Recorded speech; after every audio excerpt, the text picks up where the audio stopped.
आज जो हम टॉपिक करेंगे वो है हमारा, आज हम नॉन हायर और डिफरेंशियल इक्वेशन को सॉल्व करेंगे, जो कि हमारे पास non homogeneous higher differential equation को हम सॉल्व करेंगे और इनको हम सॉल्व करेंगे by method of the undetermined coefficients.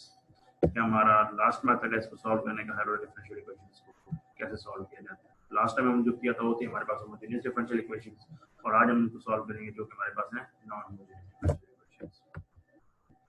दोनों में फर्क है होमोजेनियस और नॉन होमोजेनियस में। नॉन होमोजेनियस में जो लास्ट टर्म होगी जी ऑफ एक्स होती है हमारे पास, यहाँ पे वो आपके पास क्या होती है, नॉन जीरो टर्म होती है, मतलब वहाँ पे जीरो नहीं होगा, उसके अलावा कोई भी टर्म नहीं। इसी तरह अगर आपके पास जीरो टर्म हो तो आपके पास क्या होती है, होमोजेनियस डिफरेंशियल इक्वेशन। अगर आपके पास equation equal to the side पे या राइट साइड पे जी ऑफ एक्स के टर्म में एक्सेप्ट जीरो कोई भी टर्म आएगी तो आपके पास क्या होगी, नॉन होमोजेनियस डिफरेंशियल इक्वेशन होगी। और ऐसी इक्वेशन के जब हम सोल्यूशन फाइंड करेंगे तो उसमें हमारे पास दो सोल्यूशन आएंगे। एक तो आपके पास जीरो टर्म्स के लिए आएगा जो हमारे पास कंप्लीमेंट्री सोल्यूशन कहते हैं, और दूसरा हमारे पास जो सोल्यूशन आएगा उसे हम कहते हैं पर्टिकुलर सोल्यूशन। तो हम ये दोनों सोल्यूशन फाइंड करेंगे और एट द एंड दोनों सोल्यूशन को आप सम अप कर देंगे तो ओवरऑल सोल्यूशन क्या हो जाएगा, जनरल सोल्यूशन आपको मिल जाएगा। उसका सोल्यूशन क्या है, जनरल सोल्यूशन क्या होगा, आपका कॉम्बिनेशन होता है कंप्लीमेंट्री सोल्यूशन के और आपका पर्टिकुलर सोल्यूशन। कंप्लीमेंट्री सोल्यूशन हम उसी तरह फाइंड करेंगे जिस तरह हम लास्ट टाइम किया था होमोजेनियस डिफरेंशियल इक्वेशन सॉल्व करने का, सेम वही प्रोसीजर है। और पर्टिकुलर सोल्यूशन को आगे फाइंड कैसे करना है, इसको डिफरेंट केसेस आते हैं। इसमें आपके पास डिफरेंट टर्म्स होती हैं, आपके पास एक्सपोनेंशियल टर्म्स भी हो सकती है, आपके पास ट्रिग्नोमेट्रिक टर्म्स भी हो सकती हैं, और आपके पास पॉलिनोमियल टर्म्स भी हो सकती हैं। सबको कैसे यूज करना है मैं आपको आगे बताऊंगा। तो नेक्स्ट स्टार्ट करते हैं एग्जांपल के साथ। तो सपोज हमारे पास एग्जांपल ये आपको गिवन है, y double derivative plus 4y single derivative minus 2y is equal to 2x square minus 3x plus 6। तो ये आपके पास टर्म गिवन है। तो सबसे पहले आपने क्या करना है, सबसे पहले आपने कंप्लीमेंट्री सॉल्यूशन फाइंड करना है। कंप्लीमेंट्री सॉल्यूशन के लिए हम क्या करेंगे, इक्वेशंस को पहले होमोजेनियस बनाएंगे। तो होमोजेनियस का मतलब आपके पास जो भी इक्वेशन है उसको इक्वल टू आप क्या करेंगे, जीरो के साथ कर देंगे। राइट साइड को इक्वल टू इक्वेशन को जीरो कंसीडर करेंगे। तो जो भी आपके पास यहाँ पे डेरिवेटिव इक्वेशन गिवन है उसको इक्वल टू जीरो करेंगे, फिर हम उसी तरह उसको सॉल्व करेंगे जिस तरह हमने होमोजेनियस डिफरेंशियल इक्वेशन को सॉल्व किया था। पहले उसकी ऑक्सिलरी इक्वेशन बनाएंगे जिसे हम कहते हैं कैरेक्टरिस्टिक इक्वेशन बनाएंगे, उसके बाद उसके रूट्स फाइंड करेंगे इक्वेशन के। तो आपके पास क्वाड्रेटिक इक्वेशन होगी, क्वाड्रेटिक इक्वेशन के बाद दो रूट्स हो जाएंगे। उसमें आपके पास जो केस बनता है, आपके पास चाहे रियल रूट्स का बन रहा है, रिपीटेड रूट्स का बन रहा है या इमेजिनरी रूट्स का बन रहा है, उसके मुताबिक आप उसका क्या लिखेंगे, सोल्यूशन लिखेंगे। जो आपके पास सबसे पहले इसका सोल्यूशन आ जाएगा आपके पास, उसे हम कहेंगे कंप्लीमेंट्री सोल्यूशन। तो ये आपका सेम वही प्रोसीजर जो हमने लास्ट टाइम यहाँ तक किया था। अगर नॉन होमोजेनियस के लिए क्या करना है, उसके बाद आपने फाइंड करना है इसका पर्टिकुलर सोल्यूशन। पर्टिकुलर सोल्यूशन के लिए मैं बताया था तीन केस हो सकते हैं। इधर आपके राइट साइड पे इक्वेशन पे एक्सपोनेंशियल टर्म हो सकती है, ट्रिग्नोमेट्रिक टर्म हो सकती है, या फिर आपके पास पॉलिनोमियल टर्म हो सकती है। अगर आपके पास सपोज आपके पास यहाँ पे गिवन है जो आपके पास ये टर्म्स है, ये हम कहते हैं पॉलिनोमियल टर्म्स है, या आपके पास जितनी भी एक्स पावर में आते हैं या एक्स वेरिएबल्स की टर्म्स में आ रही है हम कहते हैं पॉलिनोमियल टर्म्स। एक्सपोनेंशियल टर्म्स में क्या होंगे, आपके पास e की पावर में आ रही होंगी, पावर से एक्सपोनेंट की पावर के साथ। और इसी तरह आपके ट्रिग्नोमेट्रिक फॉर्म में क्या होंगे, यहाँ पे आपके पास एंगल्स यूज हो रहे हैं, साइन थीटा कॉस थीटा या कोई भी ट्रिग्नोमेट्रिक एंगल आ रहा होगा, तो हम कहते हैं ट्रिग्नोमेट्रिक टर्म्स। अगर पॉलिनोमियल टर्म्स जो भी आ जाए तो पर्टिकुलर सोल्यूशन आपने किस तरह अज्यूम करना है कि जो भी ऑर्डर गिवन है आपको पॉलिनोमियल, तो यहाँ पे क्या है 2x स्क्वायर मतलब सेकंड ऑर्डर है। तो आपके पास जो इनिशियल असम्पशन होगी इसके सोल्यूशन को क्या होगी, आपके पास ax स्क्वायर, a के आपका कांस्टेंट होता है कोई, प्लस bx प्लस c। आपने सिर्फ देखना है कि पॉलिनोमियल का ऑर्डर कौन सा है। अगर सेकंड ऑर्डर है तो आपके पास सेकंड ऑर्डर की पॉलिनोमियल इक्वेशन हो जाए, बन जाएगी इसका particular solution ax square plus bx plus c। इसी तरह अगर उसका थर्ड ऑर्डर है तो वो क्या हो जाएगा, ax cube plus bx square plus cx plus d हो जाएगी। इसी तरह अगर आपको फर्स्ट ऑर्डर है तो फिर क्या हो जाएगा, ax प्लस b हो जाएगा। सिंपल, जो भी डिग्री होगी ऑर्डर की ये उसके पॉलिनोमियल्स की, आपने उसी पॉलिनोमियल के ऑर्डर के या डिग्री के आपने पर्टिकुलर सोल्यूशन एज्यूम करना है। और सोल्यूशन एज्यूम हो जाए उसके बाद आपने फिर हम जिस method of reduction of order में किया था, पहले उसका फर्स्ट ऑर्डर डेरिवेटिव लेना है, फिर आपने उसका सेकंड ऑर्डर डेरिवेटिव लेना है जो भी इक्वेशन, फिर जो भी आपका सोल्यूशन आ जाएगा आपने गिवन इक्वेशन के अंदर उसको सब्स्टिट्यूट कर देना। जैसे ये हमारे पास गिवन इक्वेशन है 2x square minus 3x plus 6। तो पहले आपके पास यहाँ पे गिवन है y डबल डेरिवेटिव, उसकी वैल्यूज आ जाएंगी प्लस 4 के साथ मल्टीप्लाई होके फर्स्ट डेरिवेटिव की वैल्यूज, और माइनस 2 के साथ मल्टीप्लाई होके y की वैल्यूज। ये जो आपने सोल्यूशन एज्यूम किया हुआ वैल्यूज आ जाएंगी। वंस वो वैल्यूज आपके पास आ जाए इक्वल टू आपके पास वही जो आपके पास पॉलिनोमियल टर्म डिग्री आपके पास बन रही वही आ जाएगी, equal to 2x square minus 3x plus 6। उसके बाद क्या करना है, अपनी कोएफिशिएंट्स को कंपेयर करना है, जिसमें मेथड ऑफ रिडक्शन ऑर्डर में कंपेयर कर रहे थे। x वाले x के साथ कंपेयर होंगे, x क्यूब वाले x क्यूब के साथ कंपेयर होंगे, और इसी तरह x स्क्वायर वाले x स्क्वायर के साथ कंपेयर होंगे। कोएफिशिएंट्स को आप कंपेयर करोगे तो बारी बारी जितने भी आपके पास कांस्टेंट टर्म की वैल्यूज आ जाएगी, a b c जितने भी अननोन है आपके पास उतनी इक्वेशंस के आपके पास बन जाएंगे। सपोज अगर आपके पास तीन अननोन है a b c, तो आपके पास तीन इक्वेशंस बन रही होंगी, मतलब आपके पास कांस्टेंट कंपेयर हो रहे होंगे।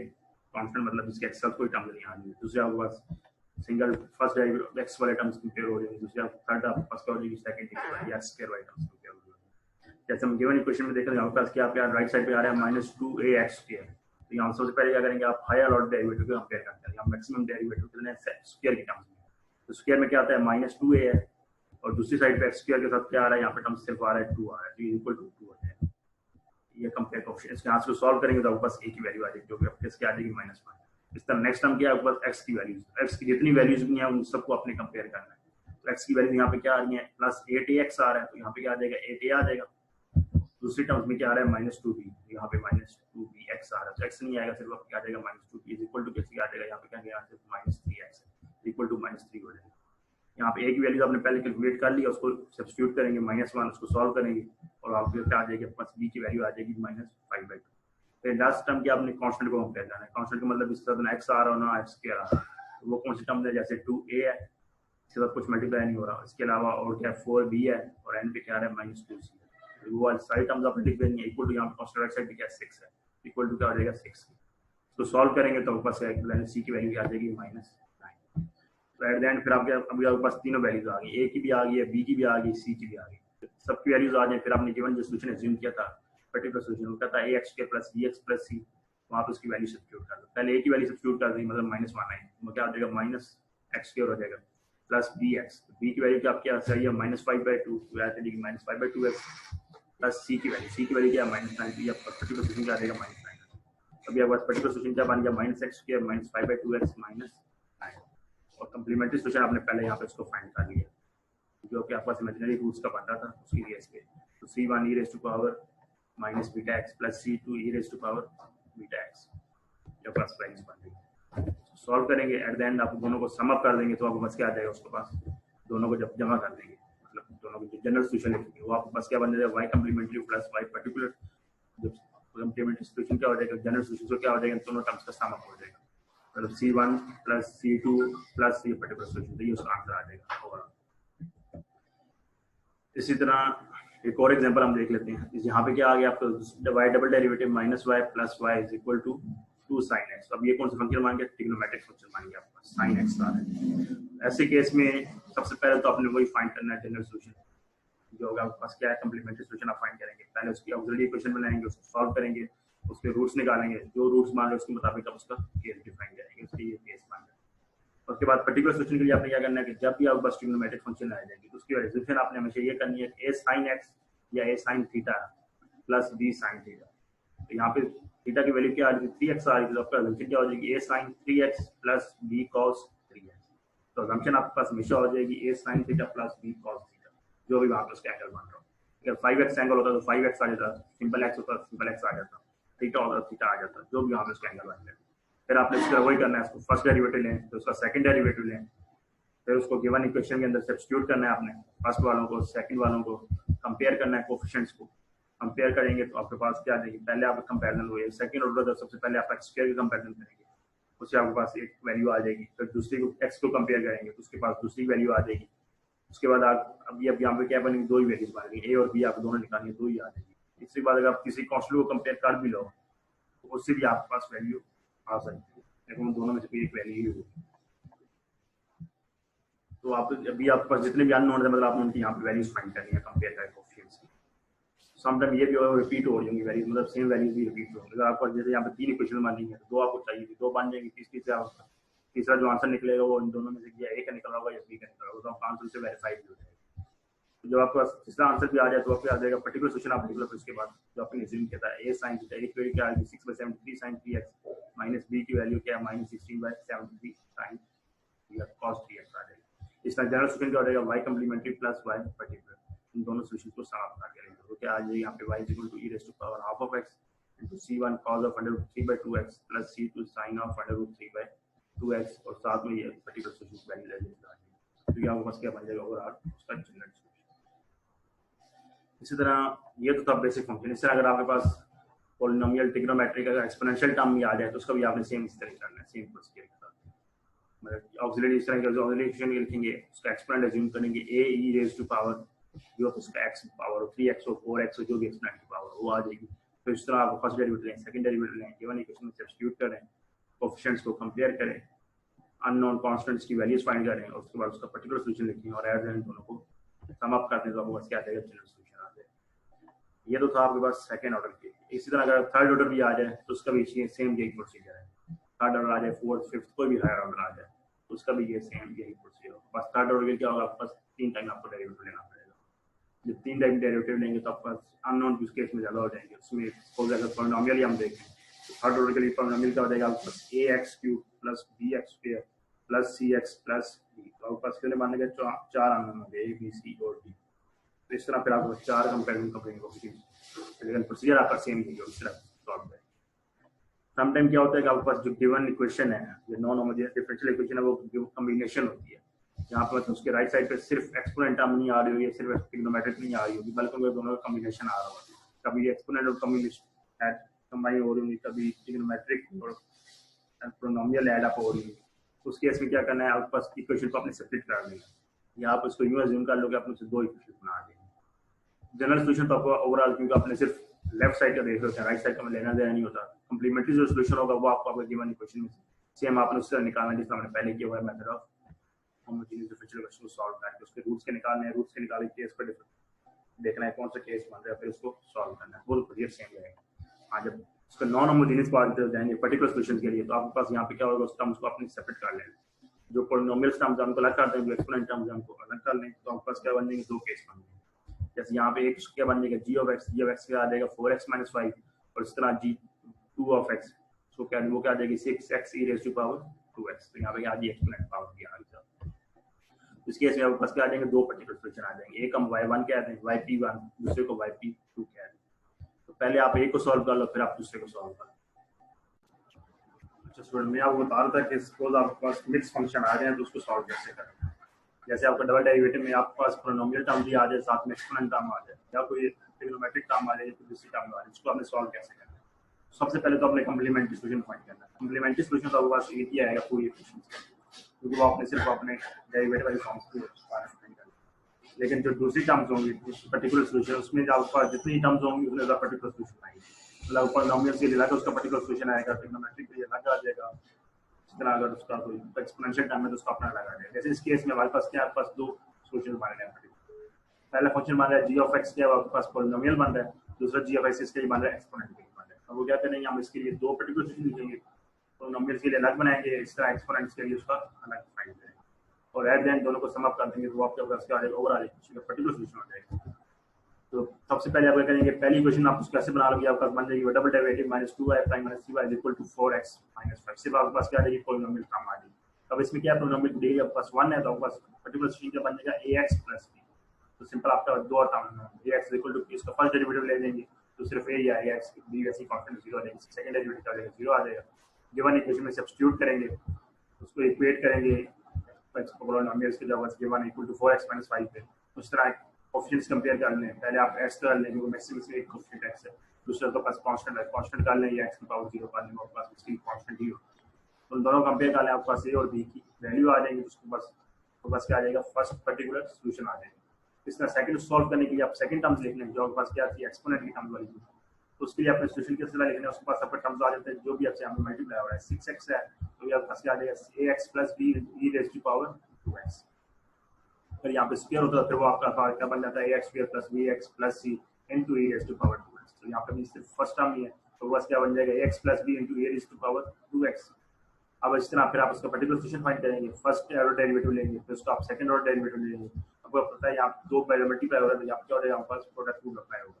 इन दोनों को सॉल्व करेंगे गिवन इक्वेशन में, इसी तरह आप सब्स्टिट्यूट करेंगे वैल्यूज को, तो इक्वेट करेंगे 6x e raised to power -2x के कोएफिशिएंट्स को कंपेयर करेंगे, आपके पास a की वैल्यू भी आ जाएगी और इसी तरह आपके पास b की वैल्यू भी आ जाएगी। इस केस में आपके पास स्क्वायर की टर्म्स कोई नहीं आएगी, वही आपके पास या x की टर्म्स आ रही होंगी, आपके पास सिंपल आपके पास कांस्टेंट की टर्म्स आ रही है। दोनों कंपेयर कर लेंगे, आपके पास पर्टिकुलर सॉल्यूशन 2 आ जाएगा।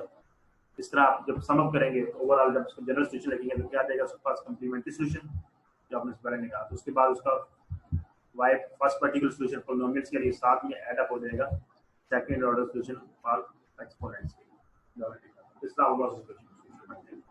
इस तरह आप कोई भी क्वेश्चन आ जाए उसको आप सॉल्व कर सकते हो। कुछ फर्दर एग्जांपल आप और बात जो स्पेसिफिक्स हैं डिफरेंट के लिए, एक्सपोनेंट के लिए पॉलिनोमियल्स के लिए क्या क्या है, इस तरह अगर उनकी इनिशियल वैल्यू प्रॉब्लम्स हैं उनको कैसे सॉल्व करना है। तो लास्ट टाइम मैंने आपको जैसे बताया था कुछ बुक्स वाले जब कैरेक्टरिस्टिक क्वेश्चन बताते हैं कुछ आर की फॉर्म बना देते हैं, कुछ टी की फॉर्म बना देते हैं, कुछ क्यू की फॉर्म बना देते हैं, कुछ फर्क नहीं पड़ता। सपोज आपके पास ये क्वेश्चन है y double derivative minus 4y plus minus 12y is equal to 3 e raise to power 5t। ये क्या आपका सिर्फ प्योर एक्सपोनेंट फंक्शन है, ये एक्सपोनेंशियल टर्म है। तो इसका आपने पहले क्या करना है, सबसे पहले तो आपने वही पर्टिकुलर सॉल्यूशन फाइंड करना है या कॉम्प्लीमेंट्री सॉल्यूशन फाइंड करना है। कॉम्प्लीमेंट्री सॉल्यूशन के लिए क्या करना है, आपने क्वेश्चन को इक्वल टू 0 कर देना है, इसको होमोजेनियस बना लेना है। होमोजेनियस बना क्वेश्चन आप उसकी कैरेक्टरिस्टिक क्वेश्चन लिखेंगे, उसके रूट्स फाइंड करेंगे। अब आपके यहाँ पर रूट्स कौन से आ रहे हैं, r = 1 इज इक्वल टू -2 और 6 आ रहे हैं, आपके पास क्या आ रहा है, रियल रूट्स आ रहे हैं। तो क्या करेंगे, रियल रूट्स वाला सॉल्यूशन सेट करेंगे, c1 e raise to power x plus c2 e raise to power m2x आ जाएगा। तो आपके पास सारे कॉम्प्लीमेंट्री सॉल्यूशन आ जाएगा। फिर आप पर्टिकुलर सॉल्यूशन के लिए क्या करेंगे, अब यहाँ पे 3 इसके साथ मल्टीप्लाई और दिया क्या आ जाएगा, a आ जाएगा साथ में, और कोई x वगैरह कुछ चीज मल्टीप्लाई नहीं होगी साथ। अगर x मल्टीप्लाई होता है फिर क्या करता है, x प्लस b हो जाता है। सिर्फ कांस्टेंट है 3 है तो आपके पास क्या आ जाएगा, सिंपल आ जाएगा a * a raise to power e raise to power 5, a * e raise to power 5 आ जाएगा। फिर आप इस तरह करेंगे, वो इसका फर्स्ट ऑर्डर डेरिवेटिव लेंगे, फिर इसी का आप सेकंड ऑर्डर डेरिवेटिव लेंगे, फिर गिवन इक्वेशन में सब्स्टिट्यूट करेंगे। जैसे ये उसका second order derivative -4y first order derivative -12 * y a e raise to power 5t equal to कर देंगे 3 e raise to power 5t। इसको फर्दर सिंपलीफाई करना है तो आपके पास वैल्यूज आ जाएगी, उसके फर्दर सिंपलीफाई करके आपको फिर इसको कंपेयर कर लो। तो आपके पास यहाँ पे इन केस में एक का कांस्टेंट जो आपके पास अननोन वैल्यू थी वो एक वैल्यू, तो सिर्फ आपने यहाँ पे क्या फाइंड करनी है, ए की वैल्यू फाइंड करनी है। ए की वैल्यू कैसे पता चलेगी, दोनों साइड पे e रेज़ टू पावर 5 है उसकी टर्म में आ रहा है। जब पॉलिनोमियल आ रहा होगा तो x की टर्म में आ रहा होगा, जब पॉलिनोमियल नहीं है सिर्फ एक्सपोनेंट की टर्म में तो आप सिर्फ e की पावर उसको कंपेयर कर लें। ये e raise to power 5 equal to 3 आ रहे हैं, दोनों साइड कंपेयर करेंगे तो फिर आ जाएगा -7 इज इक्वल टू 3 आ जाएगा, एक वैल्यू आ जाएगी -3/7। तो आपके पास पर्टिकुलर सॉल्यूशन को बन जाएगा -3/7 e रेज़ टू पावर 5। इस तरह जनरल सॉल्यूशन के लिए लिखने के लिए आप क्या करेंगे, दोनों को सम कर लेंगे।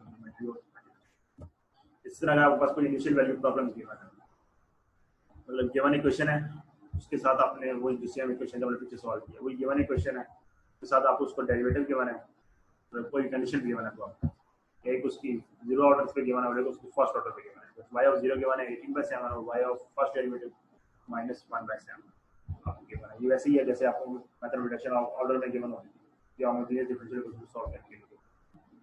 तो आपने इसी तरह वही कॉम्प्लीमेंट्री केस में भी सेम प्रोसीजर होगा, complementary solution plus particular solution equal to हो जाएगा आपका टोटल सॉल्यूशन के याद के।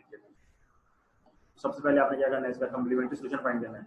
इस केस में कॉम्प्लीमेंट्री सॉल्यूशन वही होगा जब हमने पीछे फाइंड किया हुआ था, सेम वैल्यू तो वहां से मतलब कॉम्प्लीमेंट्री सॉल्यूशन भी और उसका पर्टिकुलर सॉल्यूशन जो इक्वेशन आपकी सेम है। तो आप पीछे यहाँ पे आंसर आया था ये पर्टिकुलर सॉल्यूशन पे, कॉम्प्लीमेंट्री सॉल्यूशन पे c1 e raise to power -2t plus c2 e raise to power 6। इसका कॉम्प्लीमेंट्री सॉल्यूशन तो पर्टिकुलर सॉल्यूशन क्या आया था -3/7 e रेज़ टू पावर 5। तो टोटल सॉल्यूशन क्या आ जाएगा, c1 e raise to power -2t plus c2 e raise to power 6t -3/7 e raise to power 5। ये आपने सबसे पहले क्या करना है, गिवन इक्वेशन का आपने सॉल्यूशन फाइंड करना। मतलब चाहे इनिशियल वैल्यू प्रॉब्लम गिवन हो या ना गिवन हो, सबसे पहले आपने क्या करना है, इक्वेशन का सॉल्यूशन फाइंड करना है। सॉल्यूशन फाइंड करने क्या करेंगे, पहले आप वो पर्टिकुलर सॉल्यूशन फाइंड करेंगे फिर उसका कॉम्प्लीमेंट्री सॉल्यूशन फाइंड करेंगे। मतलब आपने पहले उसका सॉल्यूशन फाइंड किया, जब सॉल्यूशन आ गया उसके बाद आपने सॉल्यूशन का फर्स्ट ऑर्डर डेरिवेटिव ले लेना है। कंडीशन आपको गिव्स गिवन है first order derivative, first order solution का उसका डेरिवेटिव ले लिया, उसके बाद आपने कंडीशन इनपुट करनी है। जो विदाउट डेरिवेटिव है उसमें विदाउट डेरिवेटिव वाली कंडीशन आ जाएगी, जैसे 18/7 जो कि बेसिकली y ऑफ 0 है, उसमें आप वैल्यूज पुट करेंगे, उसको एक पे सॉल्व करेंगे, c1 प्लस c2 -3/7 आ जाएगा। क्योंकि ये गिवन है -y ऑफ 0, मतलब जितनी भी t की वैल्यूज हैं वो 0 पुट होंगी और y की वैल्यू क्या आ जाएगी 18/7, y की जगह क्या आ जाएगा 18/7 आ जाएगा into plus c1 * e raise to power -2 * 0, मतलब c1 * e raise to power 0, e की पावर 0 क्या होती है 1, तो 1 * c1 क्या आ जाएगा, तो c1 ही आ जाएगा। तो दूसरे के साथ भी 0 हो जाएगी, e की पावर 0 तो 1 आ जाएगी, तो c2 रह जाएगा -3/7 * e raise to power 5 of 0, वो भी 1 हो जाएगी, तो ये कितना आ जाएगा -3/7 आ जाएगा। फिर सेकंड कंडीशन में आप उसकी वैल्यूज पुट करेंगे, -1/7 जो आपके गिवन है y ऑफ 0 हो गया, फर्स्ट डेरिवेटिव की वैल्यू फर्स्ट 1/7 पुट करेंगे और यहाँ कितनी भी t की वैल्यू है उसकी जगह पुट करेंगे 0 सब्स्टिट्यूट कर देंगे, तो सॉल्व करेंगे सिंपलीफाई करेंगे तो आपका आंसर जो आएगा वो आएगा -c1 + 6c2 -15%। अब आपका ये दो इक्वेशन बन गई है, दोनों को साइमल्टेनियसली सॉल्व कर लो तो आपका c1 की वैल्यू भी आ जाएगी और c2 की वैल्यू आ जाएगी, c1 की वैल्यू आएगी 2 आ जाएगी, c2 की वैल्यू 1 आ जाएगी और एट द एंड पे आपका टोटल पर्टिकुलर सॉल्यूशन क्या आ जाएगा उसमें आपका फर्क क्या हुआ इन दोनों में? सबसे पहले आपने इनिशियल वैल्यू प्रॉब्लम गिवन हो या ना गिवन हो, सबसे पहले आपने उसका सोल्यूशन फाइंड करना है, जनरल सोल्यूशन या टोटल सोल्यूशन। वो जब फाइंड हो जाए तो उसके बाद आपने उसके अंदर कंडीशन सब्स्टिट्यूट करना है। ये नहीं करना कि आप पहले उसका कम्प्लीमेंट्री सोल्यूशन फाइंड कर लो तो उसी के अंदर कंडीशन सब्स्टिट्यूट करना, वो आपने काम नहीं किया। ये सिर्फ पर्टिकुलर सोल्यूशन फाइंड कर लो और पर्टिकुलर सोल्यूशन के अंदर ही उसका first order derivative second order derivative वहाँ पे कंडीशन सब्स्टिट्यूट नहीं करना। अपने सबसे पहले टोटल या ओवरऑल सोल्यूशन फाइंड करना है कि क्वेश्चन का आता है। जब वो सोल्यूशन आ जाए तो उसके बाद आपने कंडीशन सब्स्टिट्यूट करनी है फाइनल सोल्यूशन के बाद। तो फिर आपने जो उसके वैल्यूज आ जाएंगे वहाँ पे जो भी अननोन है C1 C2 C3 C4 उनको सॉल्व करेंगे, जो आपका आंसर आएगा वो बेसिकली आपका क्या होगा पर्टिकुलर सोल्यूशन या उस इनिशियल वैल्यू बाउंड्री कंडीशन का या इनिशियल वैल्यू प्रॉब्लम के लिए तो आंसर आएगा। इस तरह अगर पास ट्रिग्नोमेट्रिक टर्म आ जाए जैसे y double derivative -4y -12y equal to sin of, इसको मैंने अब बताया था कि अब तो पर्टिकुलर सोल्यूशन जूम कैसे करना है आपके पास, वो आपके पास आ जाएगा a cos theta plus b sin theta. यहाँ पे थीटा की वैल्यू क्या है 2t, a cos 2t plus b sin 2t आ जाएगी। पर्टिकुलर्स ऑफ कम्प्लीमेंट्री सोल्यूशन तो आप इसका वही रहेगा, सेम इक्वेशन लेके मैं चाह रहा हूँ पहले के बाद। पर्टिकुलर सोल्यूशन आप क्या लेंगे, पहले इसकी फर्स्ट ऑर्डर डेरिवेटिव लेंगे, फिर इसी का सेकंड ऑर्डर डेरिवेटिव लेंगे, सब्स्टिट्यूट करेंगे गिवन इक्वेशन में। अब आपको डेरिवेटिव आने चाहिए जितने भी ट्रिग्नोमेट्रिक फंक्शन है, sin का डेरिवेटिव, cos का, tan का, secant का, cosecant का और tangent का, जितने भी हैं आपके पास ट्रिग्नोमेट्रिक का, सबका आपको डेरिवेटिव पता होना चाहिए। तो आता है तो डेरिवेटिव ले लेना है तो सॉल्व कर देना। डेरिवेटिव का ख्याल रखना है कि जब एंगल 2t हो तो साथ में एंगल का डेरिवेटिव भी मल्टीप्लाई होता है। अगर सिंपल t हो तो फिर तो ठीक है 1 मल्टीप्लाई होगा।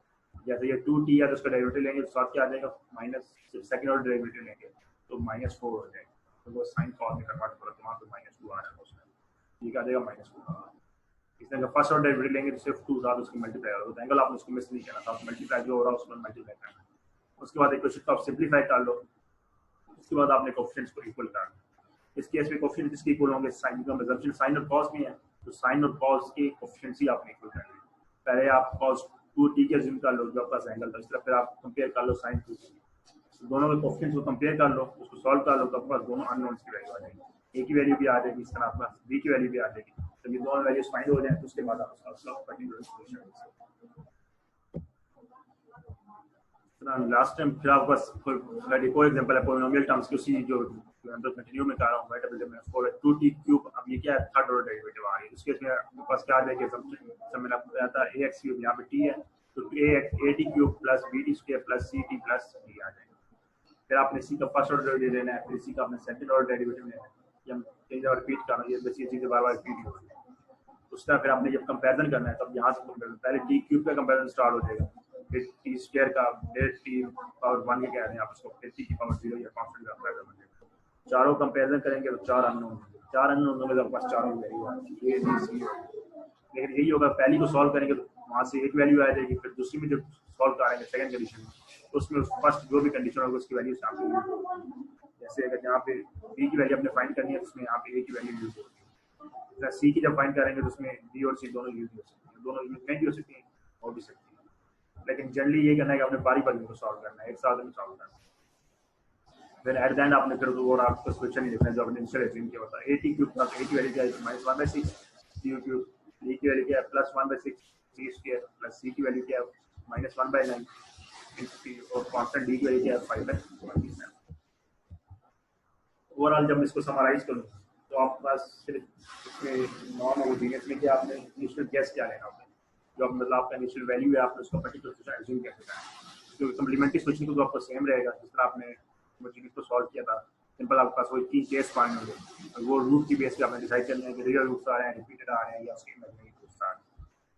तो पर्टिकुलर सोल्यूशन उसके गैस आपने कैसे करना है कि अगर आपके पास एक्सपोनेंट टर्म है जैसे a मल्टीप्लाई हो गया कांस्टेंट हो गया इसका मल्टीप्लाई हो a e raise to power bt है, उस केस में असम्पशन क्या हो जाएगा capital A into e raise to power जो भी e की पावर है एक्सपोनेंट की पावर वो एज इट आ जाएगी। लेकिन साथ में अगर यहाँ पे a मल्टीप्लाई सपोज नहीं भी होता, सिंपल उसकी गिवन है e raise to power t भी गिवन है, तब आपने असम्पशन लाजमी साथ उसके a लाजमी मल्टीप्लाई करना है एडिशन केस में a into a raise to power जो भी एक्सपोनेंट की पावर है bt और bt आ जाएगी। इस तरह अगर गैस में सिर्फ cos बीटा t आ जाता है तो उस केस में असम्पशन अब क्या रहेगी a cos theta plus b sin theta, और अगर सिर्फ साइन थीटा गिवन है तब भी असम्पशन अब क्या रहेगी वही सेम रहेगी मतलब ट्रिग्नोमेट्रिक केस में a cos theta plus b sin theta. और इन केस अगर इन दोनों का सम अप आ जाता है cos theta plus sin theta की टर्म में आ जाती है तब भी आपके पास इनिशियल केस क्या रहेगा वो सेम ही रहेगा, a cos theta plus b sin theta ही रहेगा आपका इनिशियल असम्पशन होगी इनिशियल केस रहेगा। इसी तरह अगर आपका पॉलिनोमियल टर्म आ जाए कोई भी nth डिग्री पॉलिनोमियल, वो आपकी डिग्री की बेस पे आपने उसके पॉलिनोमियल निकाल लेना है। अगर क्यूब है तो अपने क्यूब से स्टार्ट कर लेना है, मतलब 80 क्यूब आ जाएगा। अगर फोर्थ पावर है तो 84 से आपने स्टार्ट कर लेना है, फिर plus 80 cube plus ct square, इस तरह सॉल्व करना है। अगर फर्स्ट ऑर्डर डेरिवेटिव है तो सिंपल आपका ax आ जाएगा, 80 आ जाएगा। अगर कुछ भी मल्टीप्लाई नहीं हो रहा, वो सिंपल क्या आ जाएगा, एट द एंड आपके पास a नॉट आ जाएगा। लेकिन ये डिपेंड करता है पॉलिनोमियल, तो उसके डिग्री पे डिपेंड करना है। एक्सपोनेंट इज जो भी होगा ट्रिग्नोमेट्रिक, उसका आपने हमेशा a cos theta plus b sin theta लेना होता है, ये इनिशियल कैसे होता है। और इसी तरह अगर आपके पास एक्सपोनेंट टर्म आ जाए, जो भी एक्सपोनेंट की वैल्यू उसके साथ अपने a को मल्टीप्लाई करना है, उसको वो बेसिकली आप पे डिपेंड करता है उसकी डिग्री क्या है। यहाँ पे a की 1 है तो आप सिंपल a आ जाएगा, नहीं भी है तो भी यही आएगा। अगर स्क्वायर है तो फिर आप हो जाएगा ax प्लस b आ जाएगा। और फिर आपके पास नेक्स्ट आता है कि ये टर्म तो कंबाइन है, तो कॉम्बिनेशन आप दो केस में हो सकता है, तो चार केसेस में हो सकता है। या टर्म्स ऐड हो रही हो आपस में, मतलब एक्सपोनेंट ऐड हो रही हो पॉलिनोमियल में, या फिर हो सकता है एक्सपोनेंट सब्ट्रैक्ट हो रही हो पॉलिनोमियल से, या फिर ये हो सकता है कि एक्सपोनेंट पॉलिनोमियल के साथ मल्टीप्लाई हो रही हो या एक्सपोनेंट पॉलिनोमियल के साथ डिवाइड हो रही हो। तो इन तीनों जो पॉलिनोमियल है, ट्रिग्नोमेट्रिक फंक्शन और एक्सपोनेंशियल फंक्शन है, तो अगर ये कंबाइन कॉम्बिनेशन की फॉर्म में आ जाए, मतलब सिर्फ एक्सप्लिसिटली सिंगल फॉर्म में ना हो लेकिन कॉम्बिनेशन की फॉर्म में आ जाए, उनको कहते हैं। वैन अगर आप टर्म प्लस माइनस में हो रही है, मतलब टर्म्स ऐड अप हो रही है, जैसे यहाँ पे सारी टर्म्स कुछ ऐड हो रही है कुछ माइनस हो रही है, तो आपने क्या करना है, उन दोनों सारी टर्म्स को अलग अलग लिख देना है। मतलब एक्सपोनेंट की टर्म्स अलग हो जाएंगी, p रेज़ टू पावर यहाँ पे इक्वल टू 2t है, दूसरी पॉलिनोमियल की टर्म है सारी हो जाएंगी 3t square minus 4t minus 5, और एन में क्या है, ट्रिग्नोमेट्रिक फंक्शन है 5 और 3। तो ये बेसिकली क्या हो जाएंगे, आपके पास तीन अलग इक्वेशन बन जाएंगे, तीनों को आपने अलग अलग सॉल्व करना। कॉम्प्लीमेंट्री सॉल्यूशन सबका सेम होगा, लेकिन पर्टिकुलर सॉल्यूशन के लिए सबका अपना अपना इनिशियल गैस होगा। जैसे e raise to power 2t का इनिशियल गैस क्या हो जाएगा, a raise to power e raise to power 2t हो जाएगा। इस तरह ct square plus 4t minus 5 का इनिशियल गैस क्या हो जाएगा, at square plus bt plus c हो जाएगा। इस तरह 5 cos 2t का इनिशियल गैस क्या हो जाएगा, 8 cos 2t plus b sin 2t हो जाएगा। तो तीनों को अलग अलग सॉल्व करेंगे, सबकी वैल्यू अलग अलग फाइंड करेंगे, तो आपके पास क्या आ जाएंगे, तीन डिफरेंट, जितने भी आपके पास टर्म्स गिवन है उतने आपके पास उसके पर्टिकुलर सॉल्यूशंस बन गए होंगे, और एट द एंड आपने सबको ऐड अप कर देना जितने भी उसके रिजल्ट्स आ गए पर्टिकुलर सॉल्यूशन। तो आप सम अप कर देंगे तो बेसिकली क्या आ जाएगा, उसका टोटल ओवरऑल उसका पर्टिकुलर सॉल्यूशन बन जाएगा। पहले हम उसको पार्ट्स को डिवाइड कर देंगे अपने आसानी के लिए, फिर उसको हम लिख लेंगे उसको सॉल्व। तो इसको अगर एक साथ हम इसको लिखें तो वो भी कर सकते हैं, लेकिन उस केस में मसला क्या बनता है, जब आप इसको लिखेंगे तो आपका जो अननोन की टर्म्स है वो बहुत ज़्यादा हो जाएगा, मतलब a b c d e f g h बहुत ज़्यादा इंक्रीज कर देंगे, और सबको एक साथ लिखना, फिर सब क्वेश्चन को कंपेयर करना, वो वहाँ पे मसला बन जाता है। जैसे a की लिखेंगे तो यहाँ से एक कांस्टेंट आएगा, टी स्क्वायर लिखेंगे तो यहाँ से तीन कांस्टेंट आएंगे, तीन और एक चार हो जाएंगे। इस तरह साइन कॉस टी लिखेंगे दो यहाँ से हो जाएंगे, तो 6 कांस्टेंट बन जाते हैं। तो 6 को कंपेयर करना आपस में, फिर वो मसला हो जाता है। जब एक्सपोनेंट कंपोनेंट लिखेंगे तो सिर्फ हम एक्सपोनेंट की फॉर्म में कंपेयर कर रहे हैं, पॉलिनोमियल कर रहे हो तो सिर्फ डिग्री की बेस पे हम देखिए कोएफिशिएंट्स को कंपेयर कर रहे हैं। इस तरह का ट्रिग्नोमेट्रिक फंक्शन आ जाएंगे तो हम कांस्टेंट कंपेयर कर रहे होंगे सिर्फ उनके एंगल की बेस पे, साइन को साइन से कंपेयर कर देते हैं तो कॉस से कंपेयर कर रहे हैं। जब एक साथ लिखेंगे तो कांस्टेंट का कंपेयर और मुश्किल हो जाएंगे, फिर उनका डेरिवेटिव लेना वो भी थोड़ा कॉम्प्लिकेटेड हो जाता है, इसलिए हम इसको स्प्लिट कर देते हैं पहले ही पार्ट, पहले उसको स्प्लिट कर देंगे और एट द एंड उसके क्या रिजल्ट्स को ऐड अप कर देंगे। जब रिजल्ट्स आपके पास ऐड अप हो जाए तो एट द एंड आप फिर आपने उसका सॉल्यूशन देख लेना है, तो आपके क्या होगा, पहले कॉम्प्लीमेंट्री सॉल्यूशन तो वो एक ही होगा, तो सिर्फ c1 और c2 की टर्म नहीं आ रहा होगा। जैसे इस केस में इसको पहले हमने द्वारा कोई हमारे पास कुछ आ रहा है e raise to power t plus c2 e raise to power t, और साथ में इसका पर्टिकुलर जो भी है वो आ जाएगा। नेक्स्ट कंडीशन ये बनती है कि आपके पास एक्सपोनेंट की टर्म्स क्या होंगी, या मल्टीप्लाई हो रही हो या फिर आपके पास डिवाइड हो रही है, तो उस केस में आपने क्या करना है। जैसे ये आपके पास गिवन है t इंटू, यहाँ पे t क्या है, पॉलिनोमियल है, और साथ मल्टीप्लाई हो रहा है exponent e raise to power 4t। इस केस में आप ये नहीं कर सकते, इसको स्प्लिट नहीं कर सकते कि t को अलग लिख लो और t को अलग लिख लो, क्योंकि इक्वेशन को आपसे सब्स्टिट्यूट करना है आपने, यहाँ पे साइन प्लस का साइन लिखा हो या माइनस का साइन लिखा हो, जब मल्टीप्लिकेशन होता है आप इक्वेशन को स्प्लिट नहीं कर सकते। उस केस में आपने अजम्पशन करनी है उन एक्सपोनेंट की इक्वेशन को देखते हुए। जैसे e raise to power 4t का तो हमेशा मतलब e raise to power 4t ही रहेगी, या साथ में t की जो वैल्यू आ रही है वो आ जाएगी at प्लस। इस तरह यहाँ पे अगर साइन मल्टीप्लाई हो रहा होता t into e raise to power sine theta होता, तो अब क्या होता है t into a cos theta plus b sine theta. इस तरह अगर सिर्फ पॉलिनोमियल और साथ ट्रिग्नोमेट्रिक फंक्शन मल्टीप्लाई हो रहे होते, उस केस में क्या हो जाता है at plus b into a b cos theta plus b sine theta हो जाता है। वो इस केस में आपके पास एक ही पर्टिकुलर फंक्शन बनेगा, मतलब आप उसको डिवाइड स्प्लिट अप नहीं कर सकते, सिंपल आपने सिंगल वन पर्टिकुलर सोल्यूशन लिखना है उसका। जब उसका पर्टिकुलर सोल्यूशन लिखेंगे फिर आपने बाकी प्रोसीजर वही है, उसका गिवन इक्वेशन है तो सोल्यूशन आपने एज्यूम किया इनिशियल केस, उसका फर्स्ट ऑर्डर डेरिवेटिव लें फिर उसका सेकंड ऑर्डर डेरिवेटिव लें। लेकिन जब इस तरह के केस मान रहे हो तो इस केस में क्या होगा, हमेशा आपका प्रोडक्ट रूल आपका यूज हो रहा होगा या क्वेश्चन रूल, डिवाइड हो रहा होगा तो क्वेश्चन रूल यूज हो रहा होगा, मल्टीप्लाई हो रहा होगा तो आपका प्रोडक्ट रूल वो रूल आपने यूज करना है और दोनों को फिर देन सिंप्लीफाई करना है, मतलब उसको लिखने के बाद फर्स्ट ऑर्डर की, सेकंड ऑर्डर की, थर्ड ऑर्डर। जब सिंप्लीफाई हो जाए उसके बाद आपने इसको कॉन्फिडेंस को कंपेयर करना है। जैसे आप यहाँ पे कॉन्फिडेंस किस कंपेयर हो सकते हैं, एक आपके पास e raised to power 40 हो सकते हैं और दूसरा t into e raised to power 40 compare कर सकते हैं।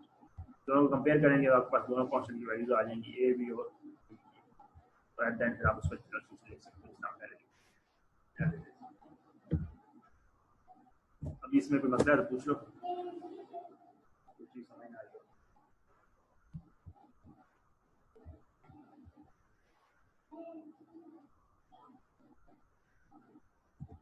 अच्छा, कुछ इनिशियल गैस करने के आप मतलब ये पता कैसे चलेगा, कुछ इसके थंब रूल्स हैं कि इनिशियल गैस आपने करना है कैसे, ये बेसिकली हम कहते हैं 6 रूल्स ऑफ थंब इसको इनिशियल गैस करना। सपोज पहले अगर आपके पास एक्सपोनेंशियल फंक्शन आ रहा है आपके पास g ऑफ x में या g ऑफ t में, जो पास राइट साइड इक्वेशन है उसमें एक्सपोनेंशियल टर्म आ रहा है, तो स्टार्टिंग चॉइस हमेशा क्या होगी, वो आपका क्या हो जाएगा, एक्सपोनेंट फंक्शन ही होगा।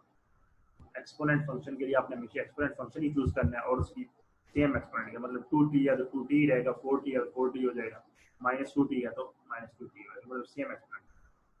अगर उसमें पोलिनोमियल डिग्री कह दिया तो वो आपके क्या हो जाएगा, जेनेरिक पोलिनोमियल होगा, मतलब जो भी जनरल फॉर्म ऑफ पोलिनोमियल आप लिखते हैं उसका होगा, लेकिन उसकी डिग्री क्या होगी, सेम होगी, जो भी आपके गिवन इक्वेशन में गिवन है, जो डिग्री गिवन है उसी डिग्री का आपने पोलिनोमियल लिखना है। ये नहीं है कि वहाँ पे क्वेश्चन में गिवन हो ax² प्लस c गिवन, आप उसमें पोलिनोमियल जो अज्यूम करो वो आपके पास जो इनिशियल अजम्पशन है वो आपके पास हो जाएगी ax² प्लस bx प्लस, मतलब उसमें दोनों आएंगे, x भी आएगी, x² भी आएगा, कांस्टेंट भी आएगी। गिवन इक्वेशन में हो सकता है x² गिवन हो इक्वल टू x² गिवन हो, बाकी कुछ चीज ना है, उस केस में जो सेकंड ऑर्डर पॉलिनोमियल की जनरल फॉर्म है वही आपकी असम्पशन रहेगी। नेक्स्ट केस है ये आपके पास साइन या कॉज अपीयर हो जाए, उस केस में स्टार्टिंग चॉइस क्या होगी, उसमें दोनों आपके पास साइन और कॉज होंगे, जैसे मैंने आपको बताया दोनों होने चाहिए, बोथ साइन एंड, चाहे सिंपल कॉज गिवन हो या सिर्फ साइन गिवन हो या दोनों अपीयर हो रहे हैं, उस केस में स्टार्टिंग चॉइस आपके पास क्या हो जाएगी, हमेशा कॉज और साइन दोनों होने चाहिए, और फ्रीक्वेंसी उनकी क्या हो जाएगी, सेम होगी, मतलब जो भी ट्रायंगल होगा वही होगा। कॉज एक दफा रिपीट हो रहा है एक दफा कॉज आ जाएगा, दो दफा आ रहा है दो दफा आ जाएगा, एक दफा साइन आ रहा है एक दफा कॉज आ जाएगा, दो दफा साइन आ जाएगा, जो जो कितनी बार रिपीट हो रहा है उसके मुताबिक आ जाएगा। नेक्स्ट मैंने आपको बताया कि अगर g ऑफ t जो है सम ऑफ सेवरल फंक्शन, अगर g ऑफ t इक्वल हो g1t के प्लस g2 के सम ऑफ सो एन टर्म्स, इस केस में हम किसको क्या करते हैं, इक्वेशन को हम सेपरेट कर देते हैं n पार्ट्स में और फिर सब को हम इंडिविजुअली सॉल्व करते हैं और एट द एंड उसको क्या करते हैं, जो आंसर होते हैं उनको पर्टिकुलर सॉल्यूशन को वो ऐड अप कर देते हैं। तो जब भी प्लस माइनस हो रही हो टर्म्स तो उनको हमेशा अपने स्प्लिट करना है। नेक्स्ट है कि अगर वो प्रोडक्ट आ रहा है, अगर प्रोडक्ट ऑफ बेसिक फंक्शन तो स्टार्टिंग चॉइस क्या होगी, वो आपके पास इन कंडीशन की बेस आ जाएगी। अगर y of t is corresponding choice of all the parts of g of t, मतलब जो भी आपके पास y of t है, जो आपके पास टोटल सोल्यूशन आ रहा है वो उसका होगा corresponding points के चॉइसेस का प्रोडक्ट होना चाहिए। तो जितने भी उसके पास अगर उसमें पॉलिनोमियल आ रहा है तो पॉलिनोमियल आ रहा है जो आपने चॉइस करना है उसके अंदर भी पॉलिनोमियल होना चाहिए। ऊपर अगर एक्सपोनेंट आ रहा है तो जो आपका इनिशियल गैस है उसमें एक्सपोनेंट और पॉलिनोमियल दोनों होना चाहिए। अगर उसमें ऊपर साइन भी आ रहा है, एक्सपोनेंट भी आ रहा है, पॉलिनोमियल भी आ रहा है, जो इनिशियल गैस होना चाहिए उसमें फिर आपके पास तीनों टर्म्स शो हो रही है। तो आप एक्सपोनेंट टर्म्स भी अपने इनिशियल गैस में लेनी है, पॉलिनोमियल भी लेनी है और आपने ट्रिग्नोमेट्रिक टर्म्स भी लेनी है, ये कुछ चीज मिस नहीं करनी है। और फिर उसके पास कोएफिशिएंट्स कितने होंगे, जितने उसमें टर्म्स हो, डिस्टिंक्ट टर्म्स हो, जितने भी मतलब आपका गिवन इक्वेशन में डिस्टिंक्ट टर्म्स उतने आपके पास कोएफिशिएंट्स आ रही हैं। तो आपको पता है कि एक्सपोनेंट के लिए इतनी टर्म्स होनी चाहिए, पॉलिनोमियल डिग्री कितनी है उसकी इतनी टर्म्स होनी चाहिए, लेकिन कोएफिशिएंट सबके अलग-अलग होने चाहिए। ये नहीं है कि मतलब ax² कर लेंगे साथ ही आप लिख दे a * e raised to power 5t plus a cos theta, ये इस तरह नहीं करना, मतलब सबके लिए कोएफिशिएंट क्या हो जाएंगे, डिस्टिंक्ट होने चाहिए, मतलब सेपरेट आप इसको कांस्टेंट लिखना है। अगर कांस्टेंट के साथ आप a मल्टीप्लाई कर रहे हो एक्सपोनेंट के लिए, पॉलिनोमियल के थ्रू स्टार्ट करो bt से bx² plus cx plus theta, इस तरह अगर आपका ट्रिग्नोमेट्रिक फंक्शन भी आ रहा है तो उसको यूज करो e cos theta plus f sin, मतलब रिपीट नहीं करने आपने कांस्टेंट जितने कोएफिशिएंट्स, और हर एक का उसका अपना कोएफिशिएंट्स होना चाहिए, with not share with any other term, मतलब सिस्टम सबसे शेयर नहीं होना चाहिए, हर किसी का अपने पॉलिनोमियल का अपना कोएफिशिएंट होना चाहिए, एक्सपोनेंट का अपना, साइन का अपना कोएफिशिएंट होना चाहिए और सबके सेपरेट होना चाहिए। और फिर लास्ट स्टेप जो है जो मोस्टली हम स्किप कर देते हैं वो क्या होता है कि जब आपने चॉइस फाइनलाइज कर लेनी है वाई ऑफ टी की, तो आपने जो इनिशियल गैस है वो चेक करने से पहले आपने उसको कंपेयर करना है कम्प्लीमेंट्री सोल्यूशन। मतलब कोई टर्म ऐसी तो नहीं आ रही कि जो कम्प्लीमेंट्री टर्म के आंसर सोल्यूशन जो आ रहा है उधर भी आ रही है टर्म्स और इधर हमने उसको दोबारा अज्यूम कर लिया है कम्प्लीमेंट्री सोल्यूशन। ऐसा आपने कोई टर्म नहीं आ रही है तो आपने जो करना निकाल देना है से, तो उसको लेना ही नहीं आपने चॉइस के अंदर। तो आपने उसको हमेशा कंपेयर करना है वाई ऑफ टी के साथ। अगर वहाँ पे कोई शेयर टर्म आ रही है between the present choice need to be multiplied by T of T, जो आपने गिवन चॉइस है उसको आपने टी से मल्टीप्लाई करना है या एक्स से मल्टीप्लाई करना है। उसका मतलब कोई अदर शेयर टर्म उसमें होनी नहीं चाहिए, तब तक रिपीट करते जाएं तब तक उसको कोई शेयर टर्म ना रहे। जब सपोज आपके पास कम्प्लीमेंट्री सोल्यूशन आपके पास में आ रहा है कि ए साइन थीटा आ रहा है, जब आप इनिशियल चॉइस अज्यूम करोगे तो वहाँ पे आप ए साइन थीटा अज्यूम नहीं कर सकते, तो वहाँ पे क्या करोगे हमेशा ए टी साइन थीटा या इस तरह ए या बी आपके पास को बी आ रहा है बी टी साइन थीटा डाल के, मतलब दोबारा साइन थीटा रिपीट नहीं, क्योंकि एक क्वेश्चन में साइन थीटा का आंसर एक ही दफा सकता है, या वो कम्प्लीमेंट्री में आएगा या फिर आपके पास पर्टिकुलर सोल्यूशन के अंदर रिपीट आ रहा। तो इसी तरह बस आपने ये याद रखना है कि रूल 6 को जब भी अप्लाई करना है तो उसको आपने कंपेयर हमेशा करना है कम्प्लीमेंट्री सोल्यूशन के साथ, और फिर आपने चॉइस करना है आपके पास का सोल्यूशन क्या आता है। ये बेसिकली 6 रूल्स ऑफ थंब भी हैं और ये आपके लेक्चर की बेसिकली समरी भी है कि आपने उसको लेना किस बेस पे, इनको डिसाइड किस पे। तो ये समझ आ गया तो फिर आपको जो मेथड ऑफ अनडिटरमिनेट कोएफिशिएंट है ये फिर आपको समझ आ जाएगा मुश्किल। अगर ये रूल आप याद रखेंगे तो अप्लाई करते हुए इक्वेशन के अंदर तो ये बहुत जल्दी आ जाएगा, आंसर भी आ जाएगा, उसको सॉल्व भी हो जाएगा। और इसके अलावा मैंने कुछ प्रैक्टिस प्रॉब्लम्स दी हैं एंड पे आपको अपने टाइम पे इनको सॉल्व कर लेना। डिफरेंट प्रॉब्लम्स हैं, मैक्स हैं, कुछ सिंपल कॉस के ट्रिग्नोमेट्रिक एंगल्स के हैं, कुछ एक्सपोनेंट्स के हैं, कुछ पॉलिनोमियल्स के हैं, इस तरह कुछ उनके कॉम्बिनेशंस में भी आ रहे हैं, साइन थीटा कॉस थीटा के फॉर्म में, कुछ मल्टीप्लाई हो रही हैं टर्म्स, और इसलिए आपने उनको अपने टाइमिंग को सॉल्व करना है, देखना है कि सॉल्व कैसे करना है। कोई मसला आता है, क्वेश्चन नहीं होता तो फिर मुझसे पूछ लेना इसमें कोई मसला आ रहा है तो सॉल्व कैसे करना है। ये आपके पास बेसिकली सिंपल इक्वेशंस के हैं। तो नेक्स्ट है आपके पास इनिशियल वैल्यू प्रॉब्लम्स, मतलब आपके पास इनिशियल वैल्यू प्रॉब्लम आ जाए तो उसको कैसे सॉल्व करना है। तो ये आपके पास डिफरेंट प्रैक्टिस प्रॉब्लम है, 15 प्रॉब्लम है टोटल। 10 आपके पास सिंपल उसको जनरल सोल्यूशन फाइंड करना है, 10 में आप लास्ट फाइंड क्या करना है, आप उसका इनिशियल वैल्यू प्रॉब्लम भी फाइंड करनी है। अगर कोई आपके पास इनिशियल कंडीशन गिवन हो तो उन इक्वेशन को आपने कैसे सॉल्व करना है। अब आज के लेक्चर में भी मसला क्वेश्चन है सर ये लास्ट टाइम में असाइनमेंट जो सबमिट करवानी थी वो एलएमएस पे नहीं हुई सबमिट। लेक्चर में मसला बिल्कुल सर।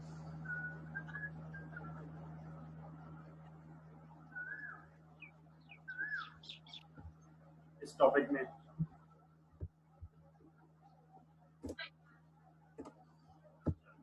कोई मसला नहीं है। तो ये